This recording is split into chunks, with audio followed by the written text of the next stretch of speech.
Mais uma vez estamos aqui, ForenseCast. Eu sou a Tânia Miele e hoje eu estou aqui com um colega, Thiago Luigi. Muito obrigado por Eu que agradeço. Aceitar o convite de vir aqui nesse bate-papo.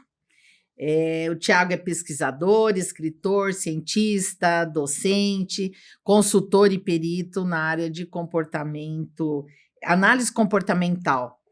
E eu deixo para que você já comece nos falando, né, como é que chegou nisso, né? Da onde vem esse interesse, essa formação, e porque já te conheci nisso, né?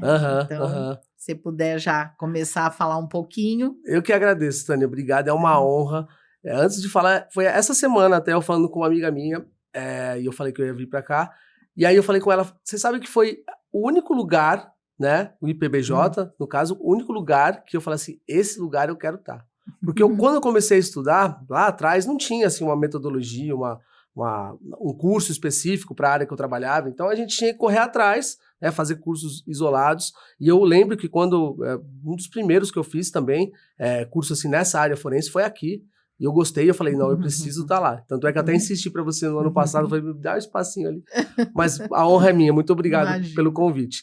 E assim, eu comecei bem cedo aqui no Brasil, eu tive a honra, assim, sou lisonjeado por isso, me sinto lisonjeado de ter fundado o primeiro instituto, junto com o ex-sócio aqui do Brasil, que atuava nessa área, né, da perícia, no caso, comportamental, de análise, trabalhando sempre embasado em ciência, protocolo científico, né? A gente pôde formar muita gente, né, ao longo do tempo aí, mas uma das coisas que você até falou, é engraçado que você não tem uma formação específica para isso, então é aberta para todas as áreas, né? Não tem, no caso do meu trabalho, análise comportamental, não tem uma faculdade, por exemplo, para isso, um curso, por isso que uma pós-graduação assim, específica, né, para análise comportamental é essencial, né, que já te deixa apto ali, tá atuando nessa área que é do comportamento que é fascinante, né? Então a gente pode até falar bastante sobre isso, da parte verbal, vocal, da parte linguística, que é importante, mas o legal que me pegou para trazer nessa área é sempre que tenha uma ciência, não é algo assim empírico, um achismo. Essa área, por ser uma área assim meio pequena, atípica, as pessoas elas têm uma crença errada, que é uma adivinhação, uma leitura fria e tal. E, na verdade, o que a gente faz aqui, dentro da pós também, são todos embasados em protocolos que tem uma metodologia para você chegar a um parecer mais fidedigno, né, para o seu cliente, para o seu contratante e assim por diante. Então, a gente consegue aplicar de uma forma assim, bem assertiva, né, no contexto judicial, por exemplo. Muito bom. Você sabe que eu também sou apaixonada pela área, né? Tanto que estamos aí caminhando, né? Eu falo que você já é o professor da turma e eu estou tentando me rastejar ainda, né? Mas é uma área que eu gosto muito, mas eu passei por esse tempo onde eu desconfiava do que eu via, porque eu não achava que aquilo estava seguro, que aquilo... Eu achava que era achismo mesmo. Sim. Né? Demorou para que eu encontrasse profissionais sérios, competentes e que estavam fundamentando e estudando em cima de ciência. Sim, né? Preciso alguém me mostrar lá que isso vinha da ciência, que vinha de Darwin e que estudava toda essa evolução para que eu começasse realmente a dizer, não, então dá para a gente seguir, é legal, né? Isso já há uns bons anos atrás.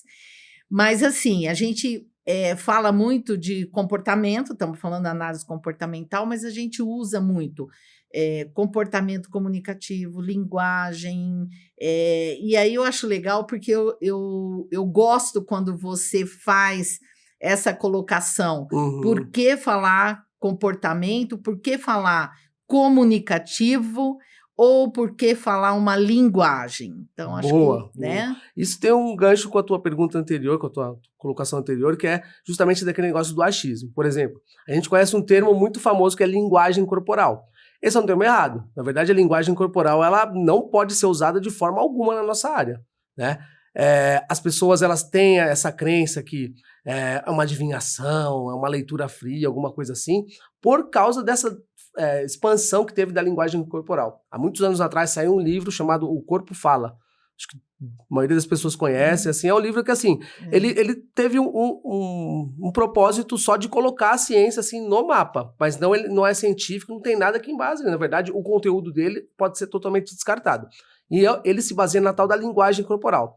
Quando você fala em linguagem, você supõe que você vai comunicar algo e alguém vai entender. Vai ter o codificador e o decodificador daquela sua mensagem.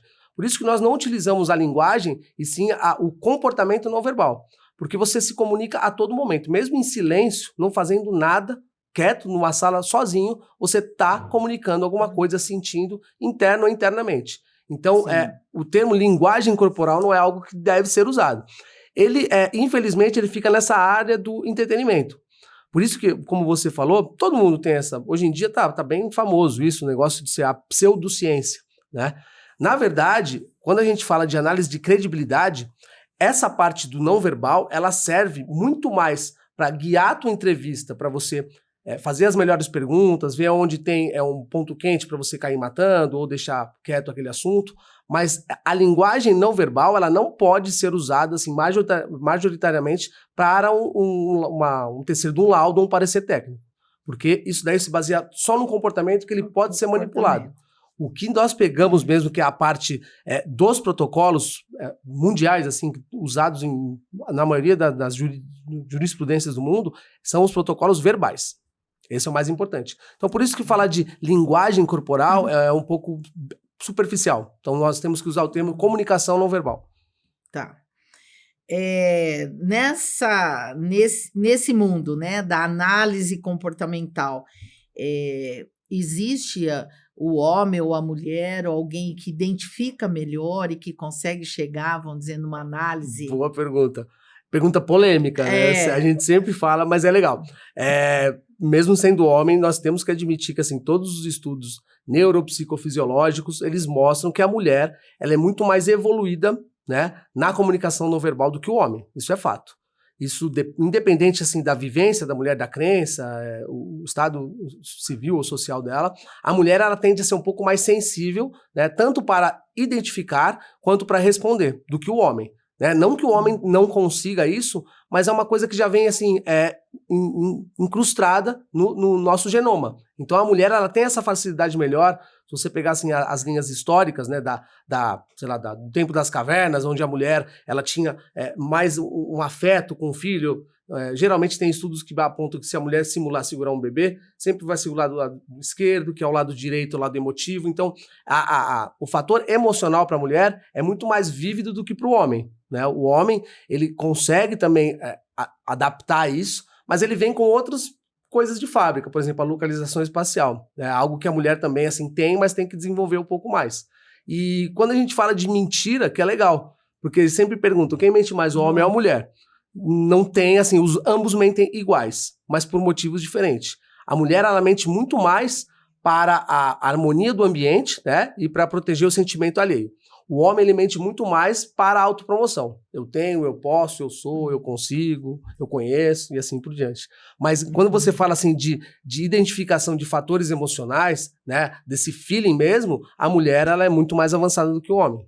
Tiago, a gente está falando aqui, né, dessa questão comportamental e analisar, e quem que analisa melhor, se o homem ou se a mulher, mas eu sempre tenho esse pensamento de achar que eu não tenho preconceito, eu vou entrar num trabalho, fazer uma análise e eu vou ser imparcial, porque eu não vou carregar comigo nada disso, mas sabemos que existem contaminações, então, tecnicamente, a gente aprende aí nos cursos sobre essas contaminações. Sim. Então, legal você falar um pouquinho disso, que é muito importante. Boa. A gente tem essa ciência, que quando você vai entrar no trabalho, você precisa estar assim, descontaminado, né, livre de interesses, né, bem zen, você não pode ter nenhum tipo de interferência. E eu sempre falo aqui para a própria turma aqui do IPBJ, né, da Faculdade de VoPML, que assim, você só corre o risco de fazer alguma coisa na tua análise errada por contaminação se você respirar. Então, embora você seja o expert em tal assunto, embora você seja um psicólogo, alguma coisa, você vai ter o risco de caírem numa contaminação. Por isso que quando você aplica um protocolo da forma devida, né, você sempre tem esses primeiros passos que é baseado no entrevistador, não no entrevistado.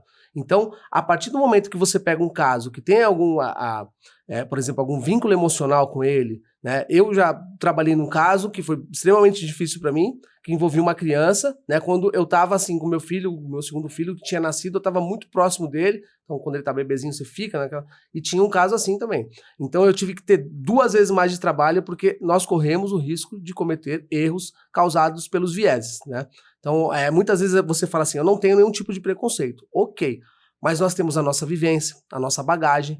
Então, assim, muitas vezes você não sabe, age de forma até inconsciente ou subconsciente, independente da linha psicológica que acredita, mas a tua resposta, o teu tipo de pergunta, principalmente para o entrevistador, ele vai interferir na resposta da pessoa, né? Quantas vezes a gente já fez análise baseada assim, na pergunta de, por exemplo, promotor, que colocava uma ou outra palavra que poderia induzir a resposta, né? E a pessoa, naquela tensão demasiada, acabava respondendo.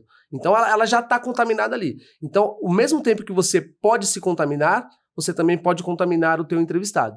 Por isso que o estudo desse módulo, por exemplo, que nós temos aqui, que é heurísticas e vieses, ele te mostra tudo que você pode ter o risco de cometer para você não cair nisso. Não é algo que é uma receita mágica, assim, porque você é um ser humano, você é munido de emoções. Então a gente sempre fala assim, eu sou inteligente, eu já estudei bastante, mas eu vou tomar uma decisão mais lógica possível. 90% das nossas decisões ela é baseada no nosso emocional. Depois você usa a lógica para justificar, racionalizar, e nessa você já pode ter sendo induzido por algum viés. Por isso que esse módulo é importantíssimo. Para qualquer módulo que a gente dê aqui de comportamento comunicativo, protocolo, gerenciamento de crise, sempre temos um módulo de heurísticas e vieses para não deixar você cair em contaminação. Porque isso estraga a tua análise. Total. Muito bom, muito bom. Tiago, você já começou a dar uma pincelada ali na questão da mentira, e é engraçado porque a mentira pegou, né? Então todo mundo quer falar de mentira.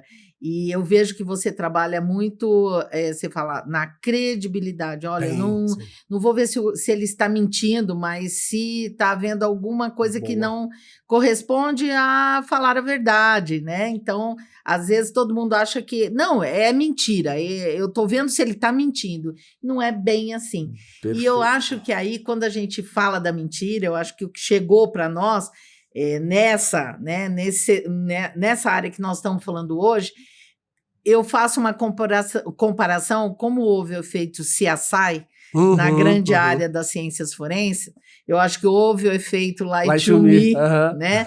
Eu acho que, assim, eu acho muito legal, porque, inclusive, contribuiu para que as pessoas conhecessem e vissem que realmente, né, como é feito o trabalho, e os apaixonados, né? Então, quando a gente tem aqui a marca, né, o Fanáticos Forenses, e nós temos fanáticos do Light to Me, e a gente recebe os alunos, né, principalmente desses que nos buscam na área de perfilamento, né, perfilamento criminal, ou mesmo que não seja criminal, todos são apaixonados pelo Light to Me, né? Sim. E é legal, assim, porque Paul Ekman trouxe e deu uma, né, contribuição muito forte nessa área e muito honesta. E às vezes é misturado, eu acho assim, colocam tudo no mesmo pacote, né? E tiram, vamos dizer, o valor daquilo que realmente foi bem feito, daquilo que foi muito bem criado, e acaba caindo nesse pacote do achismo, da mentira, do cara que está ali brincando de que adivinha ou não. Então, acho que você aí, que tem, inclusive, formação no Instituto, né? Teve a formação com ele. Vi que você também teve com o Matsumoto, que foi pupilo dele, que ficou muito, seguiu né, o caminho dele aí pelo mundo todo.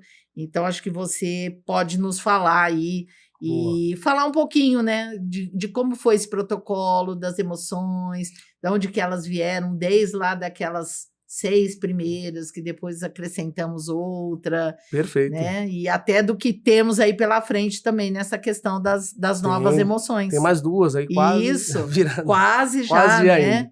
Mas, boa, vou estender um pouquinho minha resposta, porque isso é importante, isso daí também serve como um alerta, né? Você, assim, meio um advogado do diabo aqui. Paul Ekman, ele é excelente, tanto é que a série Lie to Me é baseada nele. Ele é, assim, o pioneiro do estudo das emoções, né? Isso. Mas quando a gente fala de mentira, no caso que é a credibilidade, essa a maior crença que nós temos aí errada, né? Que você estudar apenas emoções, você vai estar apto a identificar a credibilidade num testemunho, por exemplo, né? Sim. E detectar mentiras, isso não existe. Porque nenhum trabalho, nem o cara que é o mais top do mundo, chama Alderweireld, ele tem estudos mostrando isso, que assim, é impossível você detectar uma mentira. O que nós fazemos é avaliar o nível de credibilidade do testemunho. O quão credível ele está, né, o quão faltando credibilidade ele está. Quanto mais, com mais credibilidade, mais próximo da verdade real. Então, assim, nunca num trabalho nosso você vai ver, olha, esse testemunho, ele consta como uma mentira ou como uma verdade. Isso não existe. Mas nós avaliamos o nível de credibilidade. Mas quando a gente fala do Paul Ekman, sem ele nós não teríamos assim um estudo, né, principalmente da universalidade das emoções. Que hoje em dia nós temos 7 emoções universais, as próximas, que assim, faz muitos anos, já depende de vários fatores, que é culpa e vergonha, elas estão quase virando, mas é legal que você consegue padronizar, né, que todas as pessoas no mundo, elas mostram as mesmas emoções. Mas quando a gente fala do trabalho forense, né, essa parte ela é muito pequena perto do que a gente vai colocar no nosso laudo ou no nosso parecer técnico. Isso. A parte não verbal, para você identificar as emoções, reações, microexpressões ou expressões súbitas, que é uma ciência, não é pseudociência, né? Como você falou muito bem, colocado pelo Paul Ekman, ela serve muito mais para você conduzir uma entrevista do que para você avaliar a credibilidade do testemunho. Então, por isso, quando a gente fala, vamos detectar mentira, vamos aprender microexpressão, isso daí lá em Hollywood deve ser. Lá no efeito CSI isso aí funciona. Mas quando a gente trata assim, de responsabilidade de vidas em jogo, você deixando as emoções elas terem muito mais peso do que a parte verbal, isso é errado. Isso eu posso te falar assim, que eu tô no mercado desde 2013, já formei muita gente, que alguns foram pro lado do entretenimento, outros continuaram na ciência, na perícia, e aí formadores de opiniões que deixam as pessoas acreditar nessa coisa errada. Então eu vou conseguir aprender só microexpressão ou emoção, então estou apto a atuar na área forense, detectar mentiras, essas coisas. Isso é errado. Sem o trabalho do Paul Ekman, nós não teríamos a universalidade das emoções. Ele tem um protocolo FACS, por exemplo, que você mede as expressões a nível muscular. Então, independente da onde você estiver do mundo, da modificação que você tiver no rosto, você vai conseguir mensurar as 7 emoções universais no rosto de qualquer pessoa. Beleza. Mas isso daí só mostra pra gente, né, o que a pessoa ela tá sentindo. O que ela tá pensando, o que gerou aquilo pra pessoa fazer aquela expressão, isso ainda não tem uma tecnologia para isso. Por isso que a análise via protocolo do conteúdo verbal e vocal é importantíssima. Perfeito. Aí, lógico que já o gancho mas você está falando de microexpressões, hoje nós temos situações que inclusive alteram toda essa dinâmica. Sim. Então eu estou analisando uma pessoa lá e é fato que todo mundo vai perguntar, mas e aí, Thiago, tá com botox, como é que você vai ver? Ou máscara, né? Na pandemia, depois a máscara. Na pandemia foi que difícil. Legal. Era difícil até de ouvir, né? O que as pessoas falavam, porque a gente Sim, lê muito lábio. Exatamente. Então, eu dizia que eu fiquei surda, né? Boa analogia. Eu usava... cadê, né? Aquele Boa canal analogia. que nos ajuda muito a ouvir, né? Sim. Então, isso daí também dificulta. Se você tentar comer uma comida e tapando o seu nariz, você não sente o gosto. Ah lá. Né? Sim, é a mesma coisa, você cheiro. coloca a máscara, você fica se sentindo surda. Exatamente. Isso, importante. A gente está falando aí, mentira, se está perto da verdade, se aquele testemunho, né, é verdadeiro. E quando eu omito, né, a omissão, como que você classifica, onde você coloca? Sim. Tem gente que fala que assim, não, eu não minto, eu omito. Na verdade, quando você fala em omissão, ela é muito pior do que uma fabricação. Porque a omissão é você deixar de fora algo relevante que você não quer que a pessoa identifique. A fabricação é você inventar alguma outra coisa. Então, no nosso caso, quando você analisa um testemunho, procurar por omissão é muito mais difícil do que procurar por uma fabricação, mas é a coisa mais importante. Então, isso daí que as pessoas falam que eu não minto, eu omito, é pura lenda, porque quando a pessoa deixa de fora uma informação relevante naquele contexto, quando a gente sabe de um testemunho, né, e aí quando eu me dei conta, ele já veio pra cima de mim, já me matou e já me abusou e tal. O que aconteceu nesse meio termo, quando eu me dei conta? Então a pessoa, ela deixa, deliberadamente, deixar de fora alguma coisa relevante para você identificar alguma possível incongruência no testemunho dela. Então a omissão, ela é perigosíssima. Tanto é que alguns protocolos, nós temos o chamado de imply omission, que é a omissão implícita. Então você já consegue, através de uma conversa, perfilando o comportamento da pessoa, se essa pessoa ela vai ser colaborativa ou vai estar solícita na entrevista. Então, quando você identifica muitas omissões implícitas da pessoa, você já sabe que aquele entrevistado vai te dar trabalho para você extrair uma informação dele. Independente da personalidade da pessoa, né? A gente já entrevista tanto serial killers como pessoas que não têm nenhum vínculo assim com o crime, mas quando a gente detecta esse nível de omissão implícita, que é a omissão no caso, é muito mais difícil o testemunho. Tiago, eu estou aqui lembrando, a gente, desde o começo falando em protocolos, e um dos temas que é trabalhado aqui, os nossos alunos têm tido acesso a isso, aquele conteúdo de protocolos internacionais, né? Boa. E que você põe de comportamento, mas ali você já põe linguística, Sim. A questão neurofisiológica, então acho legal também colocar esses protocolos, ele abrange o quê? Né? Boa, ótima pergunta. A fala, é a escrita, é o corpo, é o rosto, é o quê? Ótima pergunta. No trabalho que a gente faz de análise comportamental, você tem 2 caminhos. É chamada de análise bilateral ou unilateral. A maioria, ela é unilateral. Por exemplo, a gente recebe do advogado, de uma das partes lá, do envolvido, né, um conteúdo já pronto. Então, olha, eu preciso que você analise esse testemunho, essa transcrição e assim por diante. Nesse caso, você utiliza os protocolos de análise, tanto a análise linguística, semântica, baseado no testemunho da pessoa. O problema é quando você não tem a oportunidade de entrevistá-la. Quando você entrevista, é chamada de análise bilateral, que você, além de utilizar os protocolos de análise para avaliar a credibilidade do testemunho, você também utiliza os protocolos de entrevista. Então, quando você tem essas 2 oportunidades, isso daí é perfeito. Mas quando você não tem, que é a maioria do nosso trabalho, o que a gente faz? A gente sempre analisa via protocolos, né, que são fundamentados em ciência. Então, quando você fala de credibilidade, entra a parte não verbal, que é no caso das expressões é chamada de facts, que você mede pela musculatura, né? A pessoa, a gente está até comentando, a pessoa pode ter botox, pele a mais, pele a menos. Quando começou a pandemia, começaram a falar das máscaras. E agora, como é que você vai fazer? Nós já analisávamos pessoas de touca ninja, de balaclava, muito antes disso. E a gente sabe, graças ao protocolo, que a parte mais fidedigna do rosto são os olhos. Né? Essa parte a parte superior do rosto, os olhos, a sobrancelha. Então, na parte inferior você tem vários sinais, mas já é o suficiente para você pegar aqui. Então, no caso, você utiliza o protocolo FACS ou o NBAN, que ele mede as expressões faciais. Né? Nós temos alguns protocolos que eles lidam com o corporal, o gestual da pessoa, né? Que mesmo em aula eu falo, nós utilizamos, mas nunca uma análise pode ser baseada só nisso. E o principal, que é a parte vocal e verbal. Então, para isso, nós temos tanto o análise de estresse vocal, né? Que são ferramentas que medem essa intensidade do pitch vocal, por exemplo, quanto a parte mais top de todas, a mais filé que a gente fala, que é a parte linguística, né? Essa parte, nós temos inúmeros protocolos que detectam, assim, se você utilizar uma palavrinha a mais ou a menos, né, isso tem uma fundamentação que nós colocamos no nosso laudo parecer, que aquilo ali tem coisa a mais, aquilo ali pode ser melhor explorado. Né? Às vezes, uma das premissas de um protocolo é assim, considerar tudo que a pessoa falou. O que a pessoa não quer falar vai influenciar na forma que ela te fala. Então, você procurar pelo encaixe semântico que tem por trás daquela fala, por exemplo, aquele carro estava estacionado ali, o meu carro estava estacionado ali. Quando você tem uma troca de pronome de propriedade, por exemplo, tudo isso entra na análise. Então, assim, uma frase, igual eu passo para os alunos daqui da pós, uma frase, ela pode ser analisada por 3, 4 protocolos que viram, assim, 3, 4 páginas dentro de um laudo.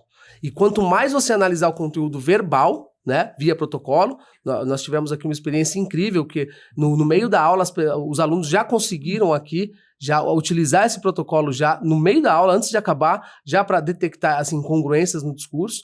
Então, quando você consegue utilizar os protocolos linguísticos, eles são os mais fidedignos de todos. E todos são, assim, validados. Não é uma coisa que você pega, assim, por acaso do achismo, não.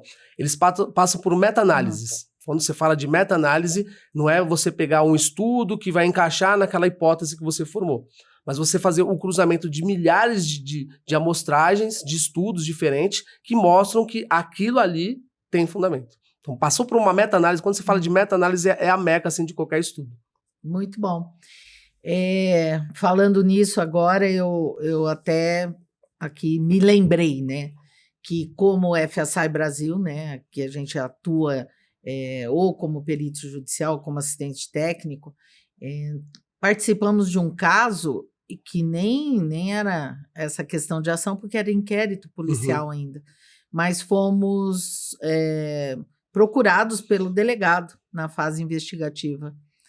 E foi isso, na verdade, nós usamos 2 protocolos, um que era de análise não verbal, que foi a análise de microexpressões, e foi através de material entregue, de vídeo, sim, né? Mas tinha o áudio também. Sim. E o outro protocolo foi de estresse vocal, foi de toda análise vocal. E nós, na verdade, assim, separamos. Nós trabalhamos em 4. Então, um colega fez toda a parte de microexpressões, nós tiramos o áudio, não deixamos ele ouvir. Quem trabalhou com o áudio, com a voz, nós tiramos a imagem. E nós deixamos as análises correrem, né, paralela, e criamos, na verdade, uma forma, uma metodologia nossa, né? Essa foi nossa, porque foi inventada aqui por nós, que nós conseguimos cruzar os 2 minuto a minuto, né? Nós fizemos de uma forma que as coisas se encaixaram, né? E justamente para chegar nesses pontos de incongruência, onde o que eu expresso não é o que eu falo. Sim. Né? Sim. Quer dizer, eu estou falando uma coisa e estou expressando outra. E foi bem legal, porque nesse caso o delegado acabou juntando, né, esse parecer nosso na denúncia. O promotor entendeu, né, que era um documento muito bem feito, embasado, com ciência, com trabalho, com profissionais, né, competentes ali que trabalharam na equipe. E isso foi para o processo, né? E aquele ponto ali que a gente indicou realmente, esse foi um caso aqui de Ribeirão Preto, que foi assassinato do que a gente chama de caso do menino Joaquim, né? E hoje foi preso depois, foi condenado, tudo, o padrasto, que na época era suspeito. Então, foi a análise dele que a gente fez. Foi interessante. E é isso que você falou, não dá para você se basear só num canal. Num canal.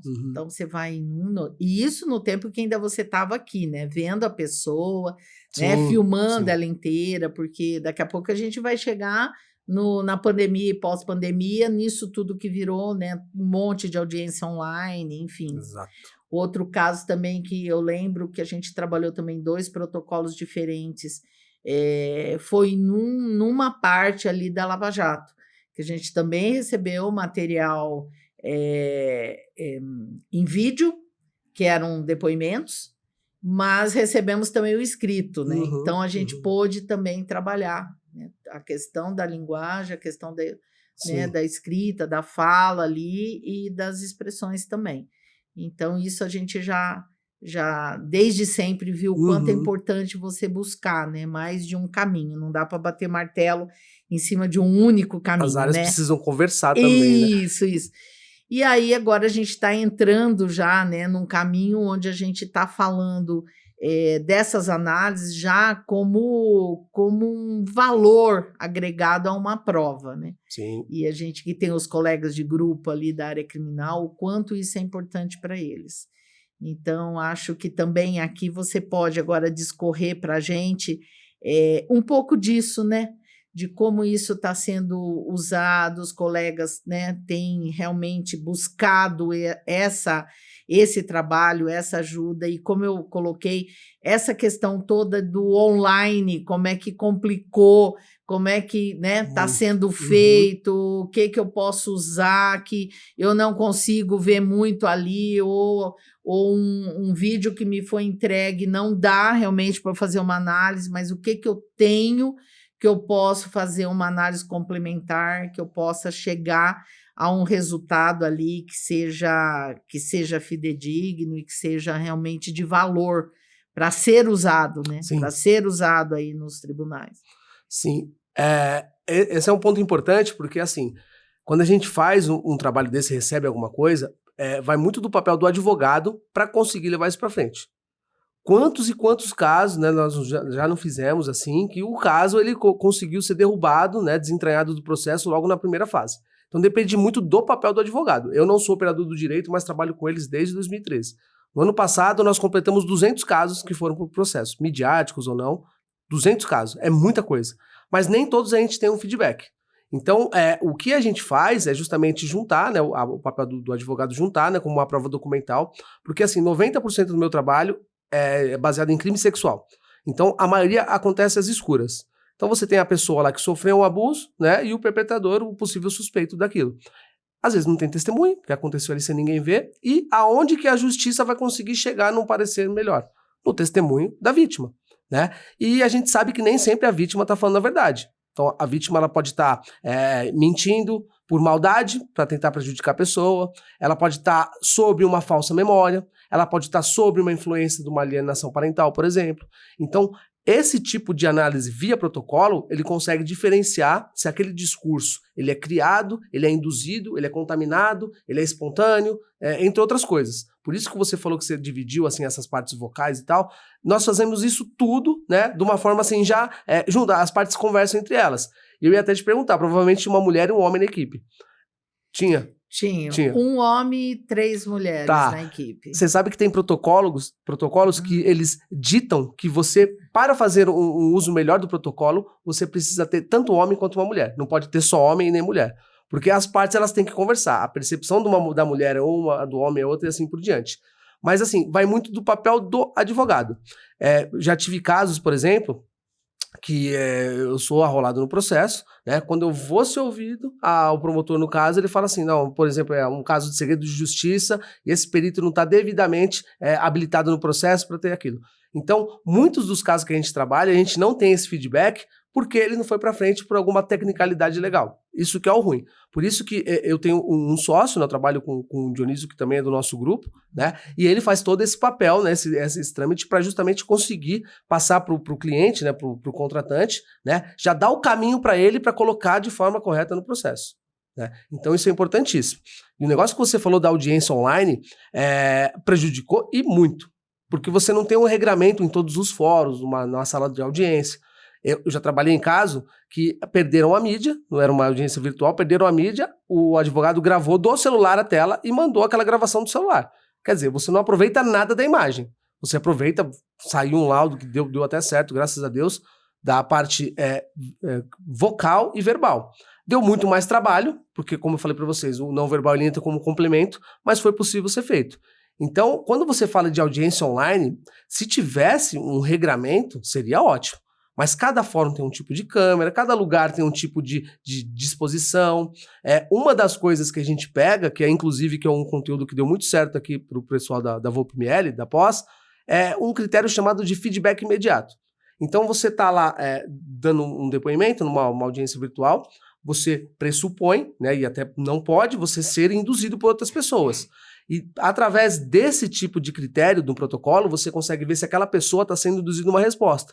Mesmo a câmera estando ali e eu online numa audiência, eu consigo perceber, né, através desse critério, se a pessoa está recebendo algum tipo de feedback de alguém presente na sala e tal. Porque, como eu te falei, não tem uma visão 360 de onde a pessoa está sendo ouvida. Então, ela pode estar recebendo tanto ali no notebook, pelo WhatsApp da vida, né, ou por um advogado presente na sala. Então, no caso da audiência online, prejudica e muito. Mas o lado bom é que é o seguinte: Muitas vezes, quando a pessoa ela vai ser ouvida num ambiente controlado, por exemplo, uma sala de audiência, um interrogatório policial, etc., ela está sob viés, está contaminada de estar naquele contexto. Ela pode não dever nada, mas só de eu estar ali dentro de uma sala, com um monte de gente me olhando, eu tendo que fazer o juramento que eu vou falar a verdade, etc e tal, só aquilo já vai me deixar tenso o suficiente para eu contrariar a minha resposta e pela minha reação as pessoas acharem que eu estou mentindo. Então, nesse ponto, né, de você estabelecer uma calma maior para o entrevistado, né, a audiência online, ela funciona. Mas em caso de interrogatório, não. Porque você tem a fase da entrevista, é onde você coleta toda aquela informação, e a fase do interrogatório é onde você confronta, né, todas as informações que você produziu naquilo. Então é uma fase um pouco mais incisiva, né, perguntas objetivas, né, onde você não dá muita resposta para a pessoa, né, uma coisa mais assim, tem um limite ético, óbvio, mas é uma coisa que você já confronta a pessoa diretamente com as provas, né, com o conteúdo que você achou na entrevista. Então tem o lado bom e o lado ruim. Pessoalmente, se você me perguntar, eu sempre gosto do tete-a-tete. Uma conversa, entrevistar, né? Muito melhor do que a audiência online, que você acaba perdendo muita coisa. Muito bom. Você está falando aqui, eu estou pensando, né? Lembrando ainda, né? Lá de trás das mentiras, todo mundo fala que tem muito mentiroso, mas mentir é difícil. Nossa Senhora. É muito difícil. Para o cérebro, é a tarefa mais difícil cognitiva para o cérebro contar uma mentira com risco-ganho. Pensa assim, Tânia, eu vou ter que contar uma mentira pra você agora. Eu vou ter que bolar na história falsa, né? A história verdadeira eu deixar bloqueada pra não dar com a língua nos dentes. Eu vou ter que verbalizar, gesticular, controlar todo o meu corpo pra como uma pessoa convincente vai contar a história pra te convencer. Memorizar, né? Memorizar, eu não posso. A verdadeira tá ali, ela né? É espontânea. Você Exatamente. Aí, se você me perguntar alguma coisa, eu vou ter que saber na ponta da língua. Enquanto eu conto, eu vou ter que monitorar o seu comportamento para ver se eu tô sendo coerente, se eu forcei demais ou forcei de menos, e ainda contar uma história plausível. E a gente tá falando de coisa que tem um risco-ganho, como você falou, da memória. É a tarefa mais difícil pro cérebro mentir, contar uma mentira. Sendo que você tem que pensar no ecossistema da pessoa. Se eu contar uma mentira pra Tânia, ela vai contar pra outra pessoa que conhece. Será que aquela pessoa tem contato com... Aff, Maria. Eu fico pensando assim, né? Pede pra repetir a história. Repete mais uma vez. Tá. Posso pegar um gancho nisso depois? Opa, isso é importantíssimo. Já. Vamos lá. Eles têm até um termo agora no Vem à Memória, no contexto judicial, que é assim. Vou pegar o exemplo de um crime às escuras, né? Do abuso sexual. A vítima, a criança lá, ela contou uma versão na fase da delegacia, na fase policial, na delegacia. Ela contou a mesma versão na fase judicial. A testemunha, que é a mãe, por exemplo, ela contou uma versão que na fase policial tal, que bate com a da menina. Todo mundo tá contando a história muito redondinha. A justiça ela não tem outro recurso. Ela vai ver aquela história que tá batendo as histórias, né? Casam, então beleza, deve estar falando a verdade, né? Por isso que a análise de credibilidade é importantíssima nesses casos, porque quando você fala de comportamento, quando a pessoa conta sempre a mesma história, com o mesmo recurso, com as mesmas coisas, isso tem um nível de credibilidade baixíssimo. A pessoa que fala a verdade, ela tende a colocar outros detalhes e detalhes de qualidade. Ela tende a contar a história numa ordem diferente e assim por diante. Então, para você ver... vem lembranças, né? Ela vai acrescentando, agregando. Eu não criei aquela história, não tem uma timeline, uma linha do tempo só para verbalizar para você, para te convencer. Na verdade, eu vivenciei aquilo e conforme você me pergunta, eu vou lembrando de forma fragmentada. Quando a justiça não sabe disso, infelizmente, que é uma coisa teoricamente nova, se os testemunhos estão iguais, ok, tá tudo batendo, então assim, o cara deve ser culpado. E na verdade não é. É nesses casos que a gente pega para desconstruir essa história que é muito combinada. Imagina, parece história de papagaio. Eu peguei um caso agora que tinham 6 testemunhas, as 6 contavam a mesma história com o mesmo adjetivo, com o mesmo verbo e assim por diante. Não é possível. Decoraram bem. Decoraram bem. Mas para a justiça, se ela não tem análise de credibilidade, para eles aquilo lá é uma coisa crível e vamos levar para frente. Então por isso que é importante. Quando você fala de protocolos, né, tem muito protocolo que ele soa contraproducente. Por exemplo, a pessoa está conversando com você e fala, não lembro. Normalmente a pessoa vai achar que aquilo é uma mentira. Mas quando você alega a falta de memória de uma forma espontânea, isso tem muito a ver com a credibilidade, porque se você pega um crime, por exemplo, traumático, né, um crime sexual, por exemplo, né, a falta de memória, a ordem reestruturada para ela contar as coisas, é um critério de veracidade. Então, quando a criança ela começa a contar, ai, começou assim, e aí, não, antes aconteceu tal coisa, antes... A pessoa que escuta de fora fala assim, esse menino está inventando alguma coisa. Mas não é, né? Quando você passa por um protocolo linguístico, por exemplo, você vê que aquilo tem elementos que sustentam que a pessoa está falando a verdade. Você vê como a justiça precisa da gente mesmo? Verdade.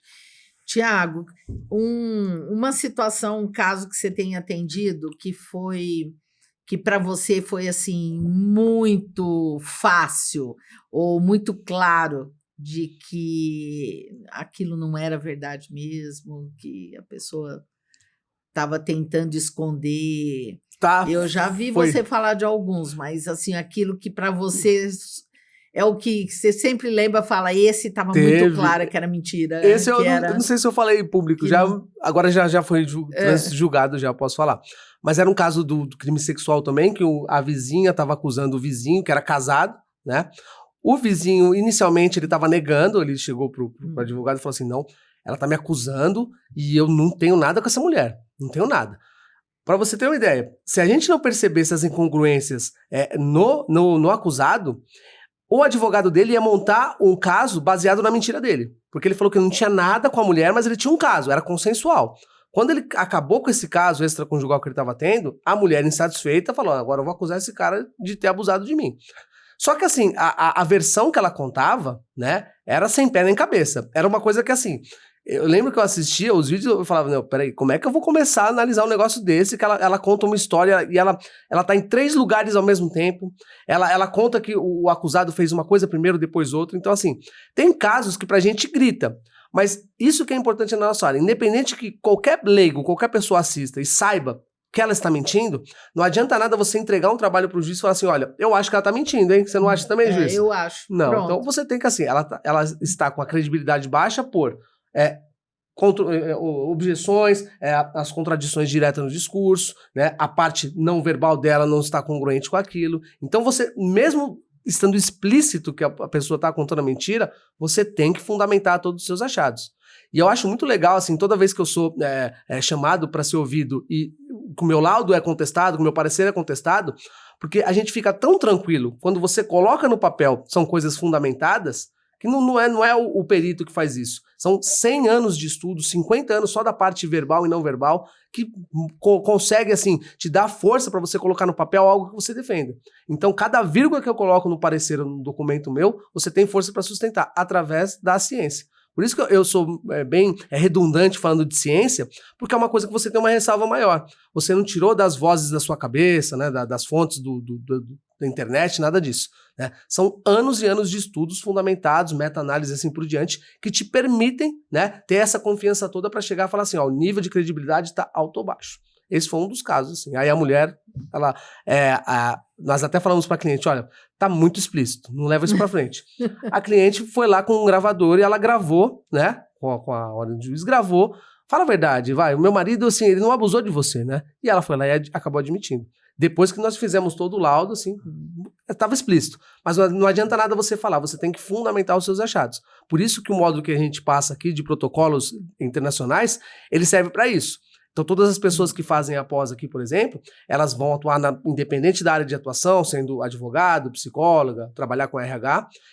Na hora que ela precisar fazer uma análise de credibilidade, ela vai conseguir fundamentar a análise dela em protocolos. Então, esse módulo que nós tivemos aqui, que vai ter também mais para frente. Muito bom. Exatamente. E agora o contrário, o que foi difícil realmente, que te levou a...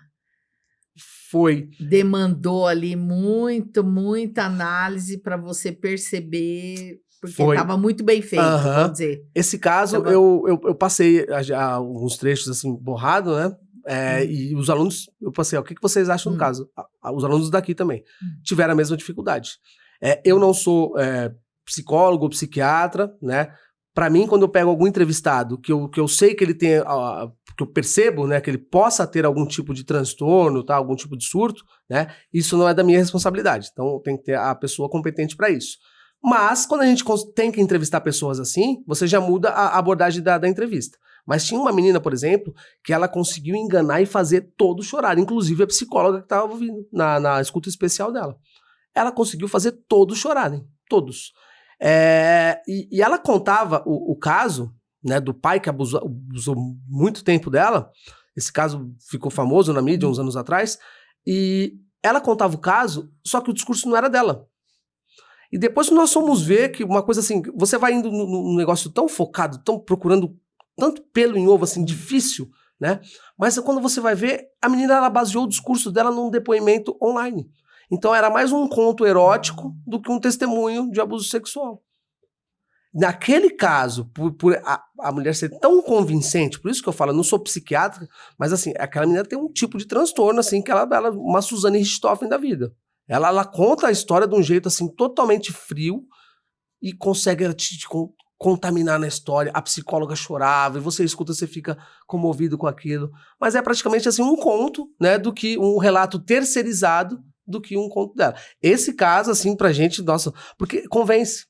Né? Eu já entrevistei pessoalmente algumas pessoas já diagnosticadas, o Pedrinho Matador, né? Eu fui com um aluno daqui, com o Lucas também, nós passamos lá um dia inteiro com ele, e a gente não tinha um objetivo assim, para identificar mentiras. Nós queríamos ver o nível de probabilidade que ele poderia ter para cometer violência estando ali morando onde ele estava, né? E é uma pessoa extremamente fria, você já espera, aquilo é muito difícil, porque a pessoa ela te envolve. E essa menina, desse caso, é praticamente isso. Né? Se eu fosse um psiquiatra, eu fazia um trabalho maior ali e ia achar alguma coisa de transtorno. Para você ver, a gente pega de tudo. Né? De tudo mesmo. De tudo. Bom, o que a gente não falou agora, mas você começou a falar do convencimento, eu acho legal também, porque você também desenvolve um trabalho interessante, a gente está... com essa estrutura aqui para trabalhar aqui, né, com o nosso grupo, os alunos e aqueles também que queiram, que tem tudo a ver, né, também a questão da persuasão. Sim, sim. Não adianta nada, né, você ter um objetivo numa entrevista, uma ideia ótima, se você não conseguir convencer a pessoa para liberar essa informação para você. Então, na parte, como eu falei, que é mais importante, a análise bilateral, que você tem a oportunidade de interagir, entrevistar, você consegue, assim, persuadir a pessoa para ela soltar uma melhor informação. Né? Então, a persuasão, ela acontece de forma ética, correta, você não manipula a pessoa, né? A todo momento que nós conversamos, existem alguns fatores, popularmente chamados de gatilhos, que você consegue colocar no meio da tua conversa, que te ajudam a pessoa a ceder a tua solicitação. Se você está numa entrevista, você consegue colocar palavras, por exemplo, nas perguntas, que ajudam a pessoa a confiar mais em você, criar esse rapport muito mais tático com você, e a pessoa te solta uma informação. Mas uma das coisas legais também, que nós temos a persuasão, né, que é o ato de você persuadir alguém, e uma coisa que a gente até conversou antes, que é a persuasão. Então, a partir do momento que você tem o conhecimento sobre a persuasão que vem antes de você persuadir a pessoa, você já consegue, por exemplo, montar o seu set de acordo com aquilo que você quer. Você já consegue fazer com que a pessoa entre no mindset favorável para te dar aquilo que você quer sem antes você pedir aquilo.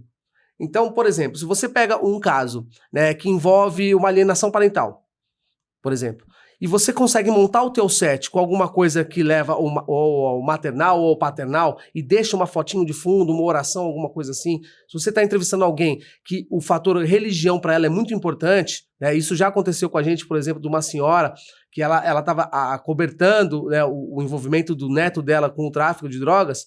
E aí ela é uma senhora muito religiosa, você faz esse trabalho de perfilamento. Nós deixamos elementos religiosos. E em diversas horas da entrevista a gente falava, mas o que Deus, né, o que da sua religião vai achar se a senhora deixar isso passar? Só da pessoa estar num lugar que tem algum estímulo visual, auditivo, sonoro, qualquer outra coisa, que ajuda ela a ir com a sua ideia, isso já é o suficiente para acontecer essa coisa incrível que é a persuasão. Você colocar a pessoa no caminho que você quer antes de você fazer a pergunta para ela. É incrível. Muito bom. Bom, vamos lá. E agora eu acho que a gente, caminhando aqui, né, pro final de hoje, né, porque teremos outros encontros aí e sabemos também de outros colegas que poderão estar conosco aqui também, mas eu acho que a gente tem que aproveitar essa oportunidade para falar e para mostrar aquilo que a gente lá no começo disse, olha, incipiente ou não, mas a gente conta realmente com essa abertura do judiciário, alguns juízes, né, já entendem como esse caso, por exemplo, do próprio delegado, né, que acreditou num trabalho, né, que nos solicitou, que entendeu que aquilo era legal para constar naquele inquérito, né, entregar isso para o promotor analisar e também entender que, né, que aquilo era realmente algo que poderia ajudar realmente e seguir, né, e colocar isso numa denúncia. Então,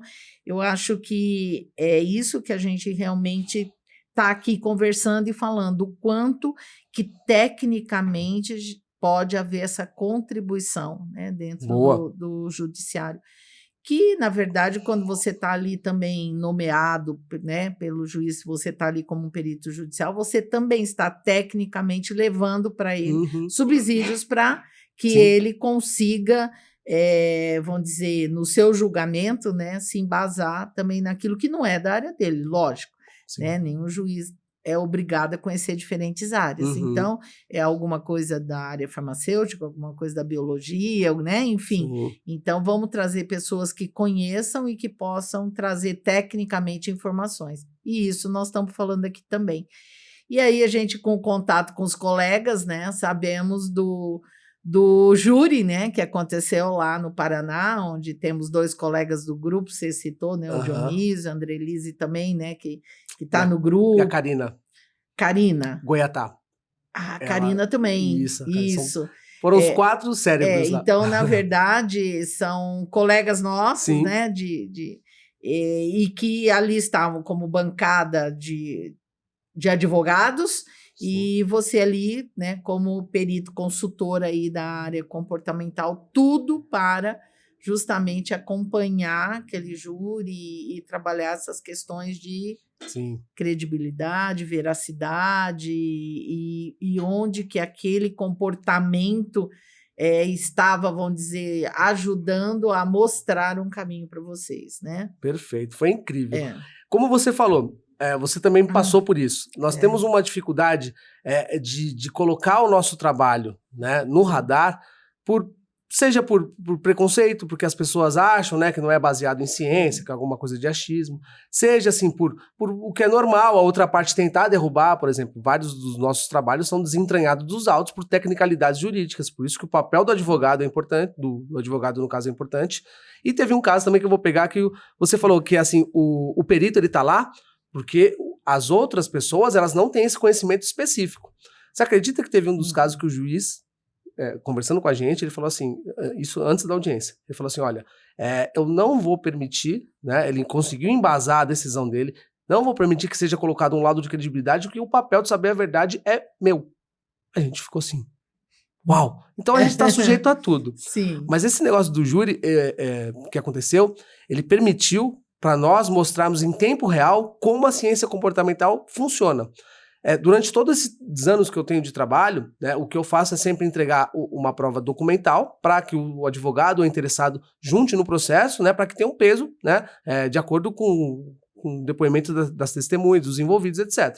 Então é uma coisa que você faz, um trabalho que você faz e você fica ali. Às vezes você tem um feedback, às vezes não dá para acompanhar todos, são muitos casos. Mas nesse caso do júri, além dessa parte documental que nós fizemos, análise, né, isso foi importante que nessas análises, quando a gente faz, a gente não analisa apenas no papel. Nós deixamos trechos de vídeo, né, que você passa o QR Code, dá play no vídeo, que os jurados eles tiveram a oportunidade de assistir tudo que a gente estava falando. Então a gente não está falando que a pessoa está faltando credibilidade porque disso, aquilo, tal. Não, vejam aqui.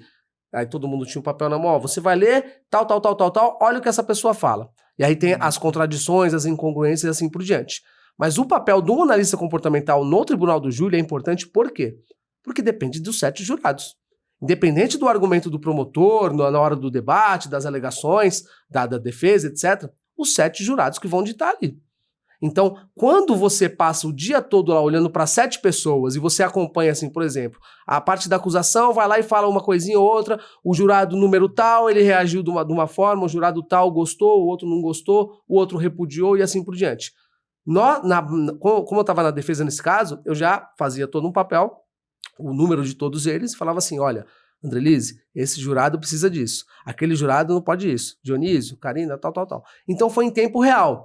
Então você vai vendo o resultado em tempo real que você vai conseguindo conquistar, efetuando esse rapport tático com cada uma dessas pessoas. E no final, graças a Deus, foi o que a gente esperava. Ganhamos. A mulher estava aguardando justiça por 13 anos.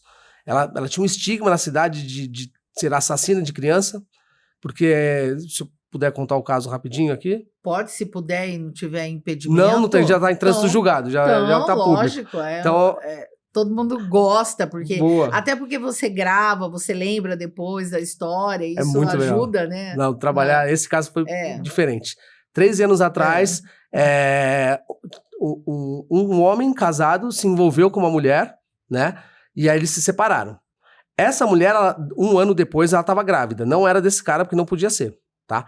E um certo dia, numa festa da cidade, eles se encontraram. O casal com essa mulher e as amigas. Essa mulher estava grávida. Elas começaram uma briga com a esposa, né, desse homem que traiu a mulher. Elas começaram uma briga que durou um pouco de tempo e tal. Depois disso, a mulher perdeu o bebê. Então, ela foi acusada de ter levado a mulher ao aborto. Ela ficou 13 anos respondendo esse processo. 13 anos, ela não conseguia ir para a igreja, ela não conseguia sair. A cidade é muito pequena. Ela saía na cidade, ela era chamada, não conseguia trabalhar, emprego. Ela era chamada de matadora de bebê. A mulher que causou a morte dos bebês. Totalmente estigmatizada, exatamente. E ela ficou por 13 anos assim. E aí nós pegamos o caso, né? Analisamos todas as testemunhas. Essa daí, as 5 ou 6 testemunhas falavam a mesma coisa e conseguiu convencer o juiz e condenar a mulher no primeiro processo, a mesma coisa. E aí a gente viu toda essa análise de veracidade dos testemunhos, da vítima também, né? Nós fizemos a análise em vídeo e passamos para os jurados. 13 anos depois, a mulher conseguiu ser absolvida. E foi sem recurso, já está absolvida. Graças a esse estímulo visual e você conseguir medir cada um dos 7 jurados ali. Muito bom. Parabéns aí para a equipe, bacana, né? Para nossa área é muito importante. Aproveito e já dou parabéns aí para os colegas, né? Boa. Que eu acabei não falando com eles, mas acompanhei, né, o caso, muito bom. O Thompson, ele fez um trabalho também no background desse caso aí. Muito legal. É um grupo muito bom. Tiago, por hoje acho que a gente fica por aqui, né?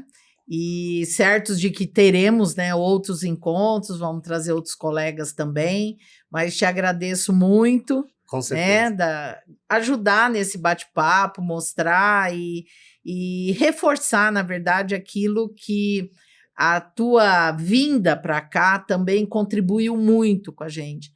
Porque você falou, eu sempre quis vir, né, para o PBJ, para a FVM. Mas nós também sempre, né, tínhamos essa vontade e foi um momento muito bom para nós, porque nós conseguimos, na verdade, fazer aquilo que a gente acredita, né? Os cursos, eles têm que ser sempre pensados, atualizados, né? A gente sempre pensa e trazendo aquilo que está acontecendo e que pode ser um caminho melhor para esse aluno, uma abertura de mercado também, né? E a gente conseguiu fazer até para aqueles que já estavam no final do curso, né? Colocamos ali como extra, aula plus, enfim, né? Fomos colocando e conseguimos trazer realmente essas informações a eles. Então, agradeço também de você sempre estar pronto aí para atender as nossas, né, solicitações e contribuir aí com os nossos alunos. Para mim é uma honra, porque eu fui aluno daqui. Eu fui aluno, então é o lugar que eu queria estar. Você começou vindo também nos eventos, participando, né, dos minicursos.